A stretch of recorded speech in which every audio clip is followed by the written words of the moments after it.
y Tundas es la puesta en escena que le vamos a recomendar hoy. Y nos acompañan Reina Mendizábal y Judith Inda. Bienvenidas, las dos son actrices. Hola. Sí. Para hablarnos acerca de esta puesta en escena, que ya le platicaba, es un género que es puramente mexicano y se llama teatro de revista. Platíquenos un poco de esto y de qué trata Tandas y Tundas. Eso.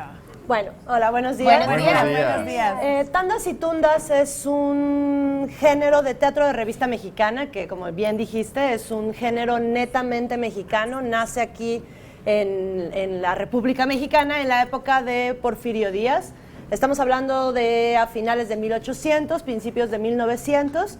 Y es una manera, como dice su nombre, es una revista que viene mucho de la tradición española de la zarzuela, que son números musicales, tiene una trama. Pero lo que se hace aquí es que se busca hacerlo más en la cuestión mexicana, y entonces los números españoles se empiezan a mexicanizar. Y entonces la zarzuela española, como era para un tipo de público mucho más culto, y la gente aquí en su mayoría era iletrada, el 80% de la población era semianalfabeta, si no es que analfabeta. Entonces no podían leer los periódicos y la manera de enterarse de las noticias del país era yendo al teatro. Claro. Y entonces los artistas les daban las noticias de lo que estaba sucediendo en el país. Entonces por eso surgen los cuadros cómicos, las zarzuelas españolas las empiezan a cambiar las letras, que se sigue haciendo aún hasta ahora, y le cambian las letras a cuestiones mucho más de la época y del clima político que se estaba viviendo en el momento, ¿no? Entonces estamos hablando de la época de Porfirio Díaz. Y a través de este espectáculo, que sabemos cuenta también con música en vivo, ¿verdad? Y 9 actores en escena. ¿Cómo es que se prepararon ustedes para realizar y para poner esta puesta ya en escena?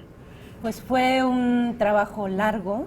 Venimos trabajando hace casi 2 años, donde es primero amalgamar a 9 actores que tienen que tener la condición para bailar, para cantar, y ahí hemos tenido la asesoría de la maestra Tiki Bermejo, que viene de la tradición de la música en México. Tenemos al maestro Carlos Torres en el violín, y tenemos en el piano a Rodrigo León. Es un joven talento que ya verán qué maravillas hace en escena. Sí. ¿Qué días van a estar presentándose? Y para que inviten al público, por supuesto, que no se pierdan este espectáculo, los días y los horarios.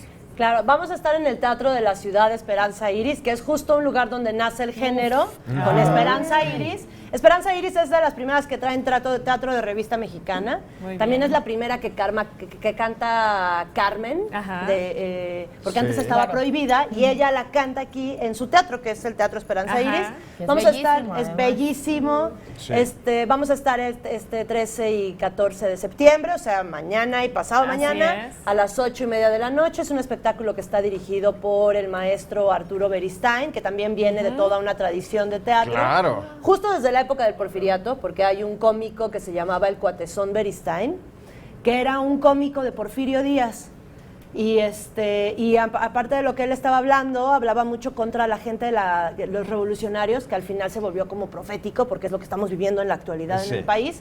Pero pues bueno, viene de una tradición teatral, y entonces lo que estamos haciendo es una representación de cómo sería el teatro de revista mexicana. Muy bien, 13 y 14, 8:30 de la noche, y todos los descuentos de siempre. Tenemos aquí ahorita 5 pases dobles para que se van a ir por redes sociales y por teléfono. Ahí van a aparecer los datos, 5 pases dobles para que las vayan a ver. Felicidades y mucho éxito. Muchas gracias.